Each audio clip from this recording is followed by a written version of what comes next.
بسم الله الرحمن الرحيم السلام عليكم ورحمة الله وبركاته كلنتو وعنا أصحابتا كحران جميلة قرون جنال كيدا أدبن السلاميات بأوما سنتي داوشدينا كسو دواد برنامج عصب أوهر له وحاي مرتدا دو جدان أو كلا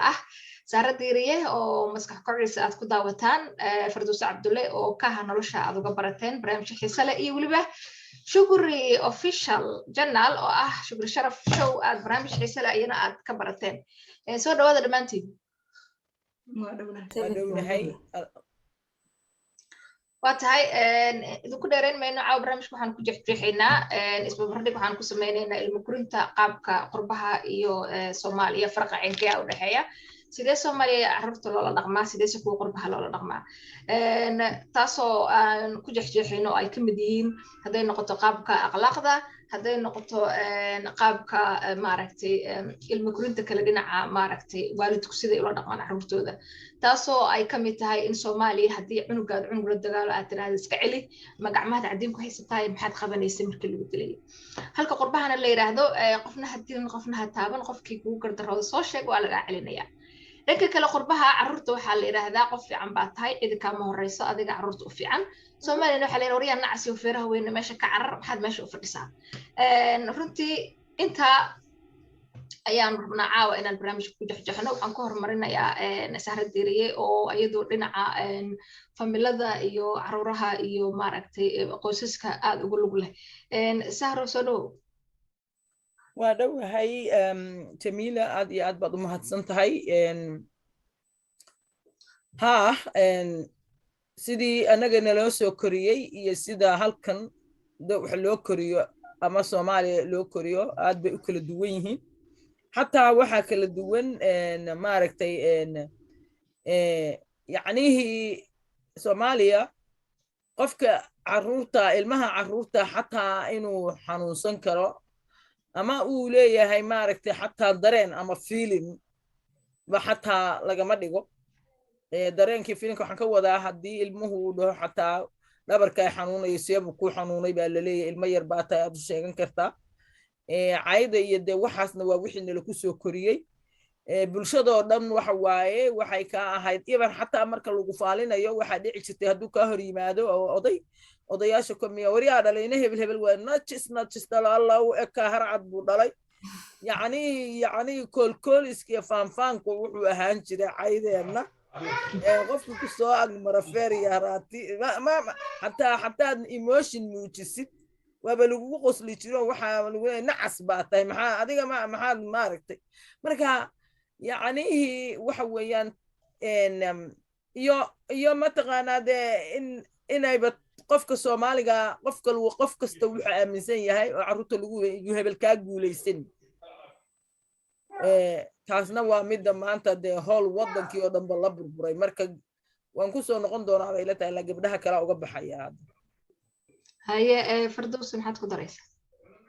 دمانتي وإن سلامة جميلة شكري يا زهرة أنتوا يا تعبت جميلة كنت حمل حالي هي بين مناكسن يا موضوع كنت حساسية وآد مهم وآد جميلة وانت هدي لك هلاي أنا وحنا شكري فع إسكعلي ما فهمت مركا فع إسكعلي إن سومالي وحواي نقن كسومالي ذي كم التاي إنه سن عبسنين وسن ilmaha qeyrkiisa u gardarooda ama asaga uu daandaansi la tago in uu meel iska saaro balse kala duwanaanshaha dhaqanka iyo habka barbaarinta way kala duwanaanaysaa oo dad aadan islahayn oo dhaqan ahaan tootale kala duwan tihiin ayaad la nooshahay marka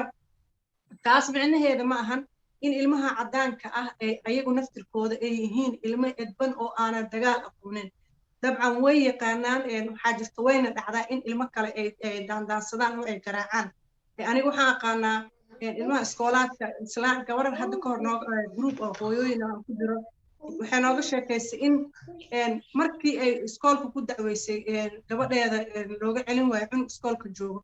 أو هذا الدبات الجوبة تهاي وحافظ كود دعويس أو وحي هاري واي قبل هذا السيد بقول لو سمينا مركي دم قبل هذا إن كراتيجيس maya kama hadlayno inay ilmuhu isdulmiyaan aliin way dhacdaa inay ilmaha yaryar ay isdulmiyaan oo ay cunugoogu isra waa ka xog badan tahay ula dagaalo laakiin waxaan ka hadlay tan rabaa waxay tahay ilmaha naga iska celida lagu koriyey ama lagu barbaariyey ayagoo yaryar ma laga yaabaa in dhibaatada dalkayna ay dowlad la'aan ilaa hadda aanu nahay oo colaadaha iyo dagaalada sii horseedaysa inay tahay horta iska celida khasaarooyin fara badan ay leedahay dagaalada ka soqow hore ayay u jirto annaga way naga sii horeysay dadka xoogay wax ku kala qaataan qofku ku xoog badan yahay geela lagu kala dhici jiray hore u jirto wax oo sanadaha dagaaladii ku yimid amaba wixii ka horeeyay dagaaladii yimid ma ah wax ab soo jireen waay laakiin mid baa jirta jamiilo aniga kale hadda iskoolka waagaan dhigan jiray iskoolkaan dhigan jiray waxaa la yidhahdaa iskool siyaad iskool oo degmadooda jir ku yaalaan dhigan jiray iskoolka marka waxay sas loo soo dhaafo waxaa ku ooli jiray aqab marka iskoolka marka laga soo baxo waxaa jirtay banaankiisa labada isku dhaarsan meesha sare isku garaaci jiray ma fahamtay si fiicana la isku garaaci jiray qofku ku xoog badan yahay garaaci jiray macnaha bulshadiyaa saas u samaysan waxaa laga yaabaa haddii lagu soo dilo waalidkaa iyo inay xanaaqaan oo la isdagaalo ama maxay ahayd lagu yidhaahdo lagu garaaco lagu dhaho macunug facaa kusoo garaaci karo iska soo celi wax jira waayo laakiin inta amaba dad badan oo laga yaabo inay Soomaaliya ku nool yihiin oo waxaa jiro ka duwan dhaqankaas oo ka duwan ilmahooda ku barbaari oo yiraahdo qofnaha faragashanin dad kale lama dagaalo aan wiil yar waxaan aqaan habree eedo u ahay wuxuu idinla degan yahay UK idinla degan yahay gabaraa soo xagxagta soo garaac maxaa isaga celi weysa Axmed oo markii la dhaho wuxuu yiri hooyaday waxay dhahday gabdhaha lama dilo marka qofba si wax u korsadaa marka waata shukriya siina shukriya intii iska celil dhii lahaa oo ilmaha yaryar oo asaqirada la isku diri lahaa iyadoona fiicneen diinan in carruurta la isku diro soo ma fiicna in waalidiintu cunugii la dagaalay cunugaada in waalidkii iyo waalidkan ay fariistaan oo ay ka hadlaan sidee carruurta lagu kala badbaadi karaa oo ay nabad ugu wada dheeli karaan runtii waa tallaabo wanaagsan Soomaalidu waxay tiraahaa jamiilo meel si u tala loola yaala qurbaha runtii haddii aad ilmahaaga ku abaabisid iska soo celi beri ilmahan waxaan ognaa qurbaha lagu koriyay inaan badanaa aan qariska aqoonin ay kugu marqaati furayaan runtii waxaan aniga qiso aan u soo joogay oo aan aad u ogaa hooyo ayaa beri lagu maxkamadeyn gaaray waddanka Suudaan ka dhacday hooyadaasi ilmaheedii ayaa ilmo iskuulka la dhigtay iska celida uu soo cawaadaa waa la soo dilaa waa la soo boolin garayaa ilmaheedana wuxuu waa ilmihii koowaad maalintii dambe waxay oohintii ilmaheedii intay dhifsatay waxay tiri bal ha iska soo celiyo oohinta ha kaa dhaaf iyuuska ilmihii marka maalintii uu xanaaqay waxaan maqli jiray shimbir baa maalin boolkeedii dab intay qaaday gubtay ilmihii marka maalintii ilmihii uu si xun u soo dhaawacay waxbuu geystay daqaro markaas waxaa dhacday waa aragtay ilmaha markuu nabar weyn geysto oo shiraa dhaco maamuladii iyo waalidkii iyo sheekadu ilaa iyo salka meeshay ka bilaabatay ayaa la baaraa ilmihii waa iska taqaanaa qaarkood waa iska dhalacday wax qariska ma yaqaanaan hadda hooyo iska celi intuu yiri taas waxaa laga hadlaya cunugaada hadduu violence-giisa bato aan kaa dhexgalo cunugaada hadduu dagaalkiisa bato waxaa laga yaabaa in ay dhibaato u keento qoyska saara diiriye adigu haddaan ku siiyo haddii cunugaada iska celidiisa jeclaan lahaa inaan idin dhameeyo adoo raalli ah markii dambe hooyadii waa lagu ciqaabi gaaray laakiin fursad waxaa loo siiyey in markaasi la cafiyey oo waxaa la yiri hadda fursad ayaan ku siinaynaa oo micnaha socialka oo kale iyo kuuma gudbinayno kiiskan hadda maantaan halkaan ku xiraynaa boos ku saaraynaa balse hooyada ciqaab ayay mudan gaartay iska celida darteed waa run marka qurbaha la joogo waxaa laga yaabaa inay dhibaato u keento cunugaada iska celidaas laakiin saaradiina arrimaha dhalinyarada aad ugu howlan ayana aan siinaynaa saaro iska celi maxay u dhimi kartaa cunugaada waxay u dhimi kartaa horta dhibaatada inagalna haysta oo bulshadeenoo dhan haysta waxa waaye inaga ma barno ama nalama barinin sida dhibaatooyinka loo xalliyo fiiri iska celi ilmahaagii baad waxaan baraynaa ilmaheenu inay violent noqdaan wax dilaan inaysan wada hadal wax ku dhammayn karinin baynu ilmaheena baraynaa bini aadankuna moor uu wada hadlo mool xal la gaaro ilmaha waxaa la baraa sida dhibaatooyinka loo xalliyo ama problem solving waxa la yiraahdo marka inaga bulshadeena problem solving waa ka maqan yahay nooguma jiraba buugaba nooguma yaalaba waxaan waa feer iyo haraati waa aflagaado waa damaging qalbiga qofkoo la caayayo qofkii oo la leeyahay fiiri haddii maanta aniga iyo Shukri mataal isqabsano oo aan different ma taqaanaa view afkaya ma taqaanaa waxaan ku dhahay fikrad kala gedisan aan la nimaamo macnuhu ma aha inay aniga hadday iga harto aad tiraahdo okay saas miyaa macnuhu ma aha inaan dhaho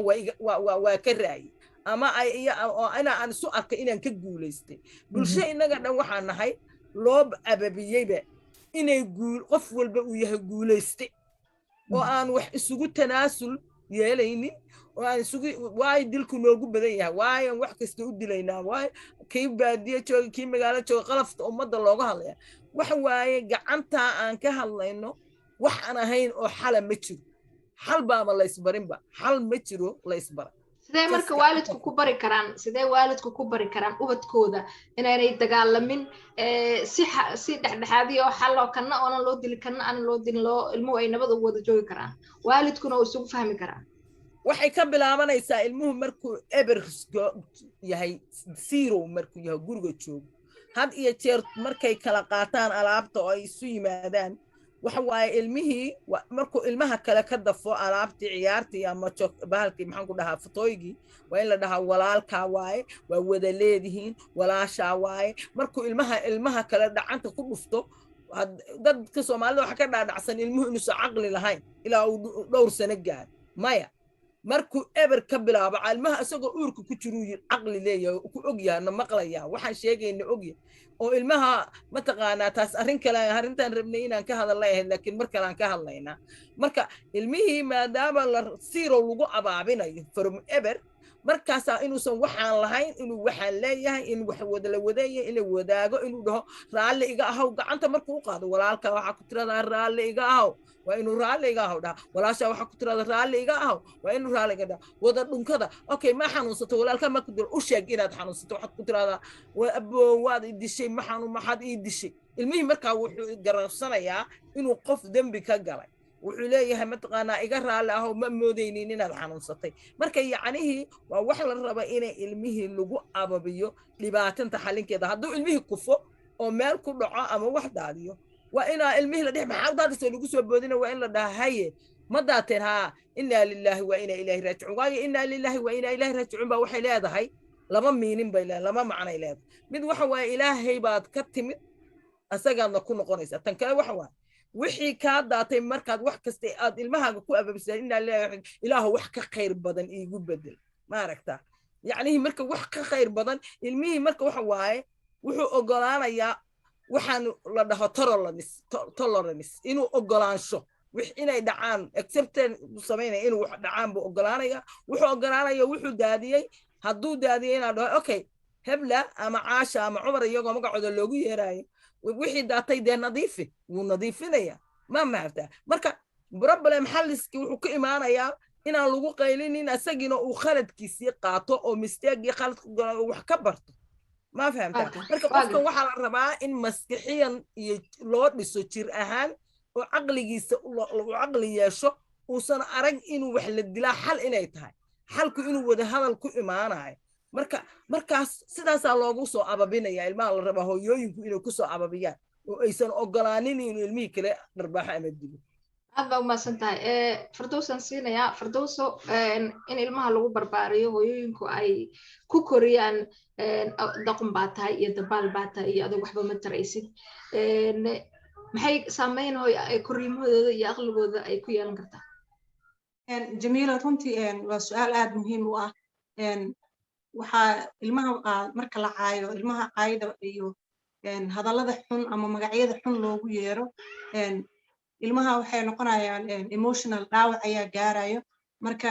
waxaa ku yaraanaya cunuga dulqaadka waxaa dhacda marka waxyaabaha hadda mawduuca hadda aad ka hadlaysay in cunugii uu gacan ka hadal barto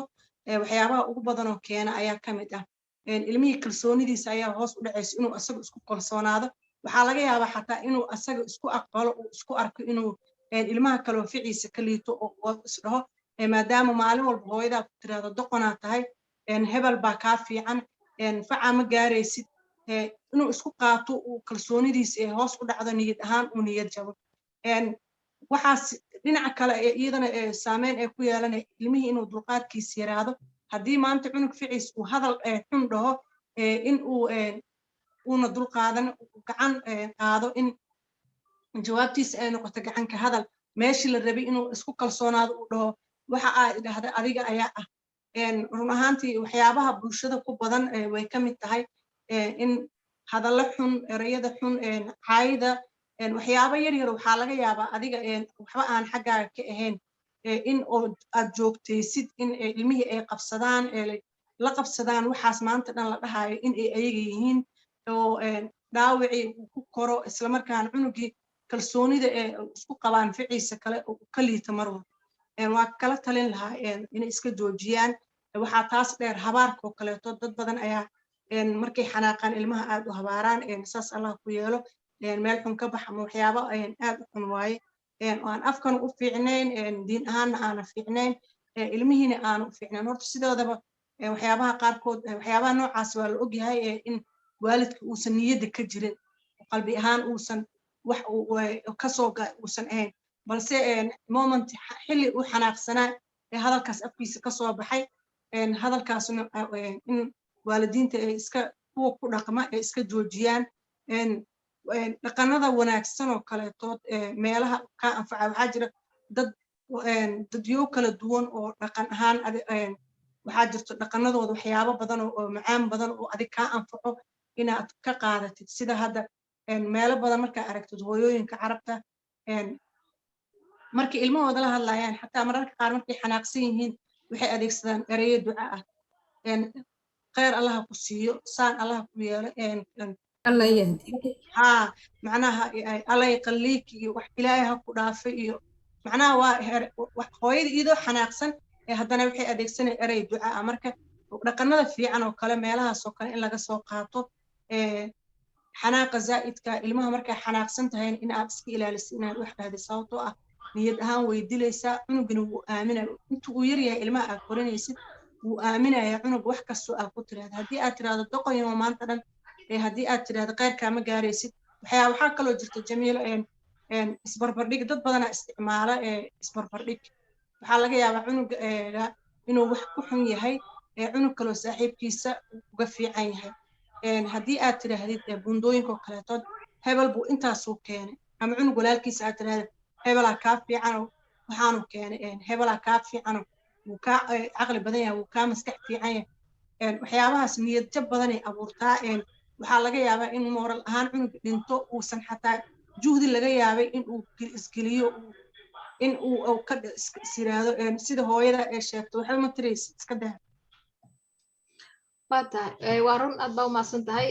shukri maxaa ku daraysaa qodobka xigaan u gudbayna insha allah soo koobayn runtii qodobo fiican ayay ka dhawaajiyeen firdowsa ugu dambeysay iyo saara diiri ka horreysaba runtii isbarbardhigga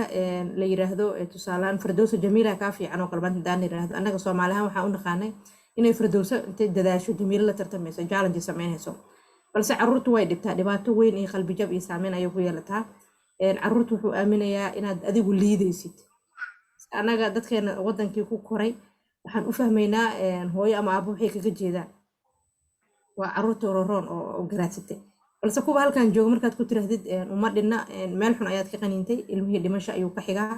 ra'yi xun ayay ka aaminsan yihiin bay'adda aan ku noolnahay markaan eegno dabcan waalidiinta waxaan dareemi karaa qurbaha joogta qaarkood inay ku baraarugsan yihiin inta aan ku baraarugsanayn waxaan dhihi lahaa hadal wuxuu ammaan yahay intaadan oraneyn in carruurta aan la niyad jabinin kelmadda ay ka dhawaajisay walaashin firdowsna aad ayaan usoo dhaweynaa ee ah habaarka oo kale aad ayaan ugu badannahay waxaa dhici karta xilli ay samadu furan tahay oo in habaarka ilaahay intuu aqbalo ilmihii meel xun ka baxo dhibaato ku dhacdo adigoo markaasi waalidkii aggressive yahay amaba careysan yahay duruufaha iyo xaaladda iyo markuu qofku waxyaabo ama culays fara badan uu hayo waalidkuusan isxakameyn karin shucuurtiisa xakameyn karin intaas ayaan aada umahadsan tahay su-aasha ugu dambeysa waa soo koobaynaa saaradeeriyaan siinaa saaradeeriye su-aasha ugu dambeysa waxaa waaye ilmaha Soomaaliya taas waqti badan ay u baahan tahay laakiin hadda aad baan usoo koobaynaa inkastoo ay xilli dambe annaga noo tahay saaro Soomaaliya carruurta waxaa dhaqan caadi ah ka cunug markuu qalad galo in la garaaco ama la dilo taasoon cunuga aanan inuu sii lumiyo mooyaane aanan soo toosinaynin taasoo cunuga marka dilka laga badiyo ama maalin kasta ogyahay in la dilo uu yiraahdo ha la dilo haddii la rabo kor baa ka hara waalidiinta Soomaaliya taas waxay uga baahan yihiin talooyin badan oo aan isleeyahay inay iyaguna wax ka qaataan ay tahay taa markuu qofku weynaado ogaan karaa dilkii markuu yaraa la dili jiray inuusan waxba u tarayn inuu cunuga yar ku sii adkaado mooyaane maxaa talaa u soo jeedinaysaa talada aan soo jeedinayo waxay tahay Jamiiloy waxa waaye waa run laakiin waxaa la rabaa ilmaha horta dil wax ma keeno wax ma bedelo dil qof la dilay wax ma bedelayo waxaadna u arkaysaa waxa waaye ilmo badan oo Soomaaliyeed oo qar ka dhacaya ama cid kala duufsanayso ama meel ka dhacaya ama balaayo argagixisa isticmaalayso cid ka isticmaalayso waxa weeyaan xiriirkii iyo ismaqalkii iyo wada sheekaysinkii meesha markuusan oolin oo qofkii mataqaanaa waalidkii markuu xiriirkii uu noqday gacan qaad hadda haddii ilmihii qalad galo ama xataa isagoo aan qalad galin shaqaaba loo diray dhalinyaro weeyaan waxa waaye waxaa laga yaabaa ama waa ilmo yara inuu wax ku mashquulay meeshii loo yeeri lahaa lasoo fariisin lahaa oo la dhihi lahaa maxaa shaqadii aan kuu diray oo qaban weysay oo asaga fakarkiisii iyo waxa sababta ku kaliftay la dhageysan lahaa ul baa la soo qaadanaa qaara waa lala koraya mideeda kale ilmuhu hadday rabaan inay wareegaan wareegii kama joogsanayaan oo wax waaye qofka markii la dilaa ilaa waxa waaye caawa haddaan yacnihii aan firaaqahan lahaa si anigu aan sameeyey baan ka sheekayn lahaa caawa laakiin firaaqa maayo anigoo inta la ii diiday waxaan arkay wixii la ii dilay inta la ii dilo lagu jajabiyey stoobe xamar oo si kasta meel kasta dhiig layga daasay haddana baxay baan arkay marka ilmuhu waxa waaye saad sheegtay waxa waaye wax ka celdil wax ma celinaye waalidka waxaa la rabaa inay ilmahooda ay sidii qof weyn iyo ula hadlaan xataa kuwa yaryar intay soo fariisayaan oo ay dareenka waalidku waxaad ilmahaaga ka rabtid aad u sheegtid aad tiraa sidaa iyo sidaa iyo sidaa maa u dhaqantaa raalli kuma ihi mana yeelaayo dhaqankaaga wax ka bedela adoo qaymaynayo qofkii dee qaymo u samaynayo waayo qofkan markaan qaymayno wuxuu garanayaa in la qiimeeyo magaciisa laakiin waxay weeyaan kaama hor imaan karaan oo society iyo bulshadii iyo wixii oo dhan baa waxay tahay waaba lagula yaabayaa suuqaad ka bixaysa haddaad waalidka maaragtay kelmad ku tiraahda ama isku soo taagto laakiin yacni waxaa la rabaa in waalidku runtii uu dabeecadda wax ka bedelo dhaqanka wax ka bedelo adduunka wax ka ogaado ilmihii iyagoo yaryar bay waddankii daraag bilaabeen iyagoo yaryar bay wax samaynayaan iyagoo yaryar bay hadda xataa wax kasta samayn ilmahaaga inaad la socotid waa fiican tahay oo dhinac kasta kala socotid oo guriga uga dhigtid meelay ku soo noqdaan oo ku nastaan runtii macnaha intaad dili lahayd inaad yani qaabab kale ood ula hadasho aad samaysato aad baa umahadsan tahay muxuu ahaay telay saaxiibadayn adiguna maaragtay maasha allah arrimahaas runtii aad baad maaragtay sahray ugu dhuun daloosha shukri maxaa ku daraysaa runtii waa sahra siday sheegtay dilku waxba sooma kordhiyo carruurta in si kaloo caqliyana loo caqli celiyo oo dilka iyo garaacidda inuusan faa'iido lahayn aan dareemi karno sidaad sheegtay Jamiila carruurta Soomaaliyeed wacyigelin fara badan ayay u baahantaa waqti kale ayaan ka sheekan doonaa haddii ilaahay yiraahdo aad baa u mahadsantihiin Firdawso Iraaq waxaad moodaa inuu qadka ka xumaaday saan qiyaasayo barnaamijka waxaa igala qayb galay Sahra Diiriye Shukri Siido Xasan iyo weliba Firdawso Maxamed Cabdulle oo markii dambe ugu dambeysay qadka uu ka xumaaday anigoo Jamiila channelkayga aad kala socoteen aad baa u mahadsantihiin intaan barnaamijka dambe waxay sala ku kulmayno tan iyo kulankeena dambe nabaday Shukri iyo Sahra iyo Firdawso dhamaantiin waa mahadsantihiin adiga mudan Jamiila